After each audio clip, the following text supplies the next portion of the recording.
Welcome to the Ultimate MetaSounds Reference Guide, Debug. In this video, we'll be taking a look at the print log node.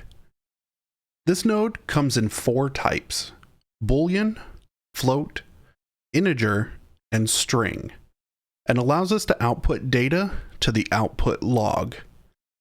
This is useful for being able to see what information is being sent at a desired location in your signal flow. This node comes with three input pins.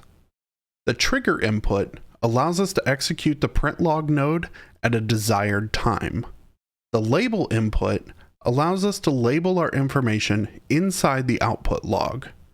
This helps if there are multiple print log nodes that are being triggered so that we can easily identify what information came from which node. And the last input is what value will be sent to the log. The label and the value can be manually entered directly into the node or derived from another location. To see the full list of videos in this reference guide, click the link to the playlist in the description below.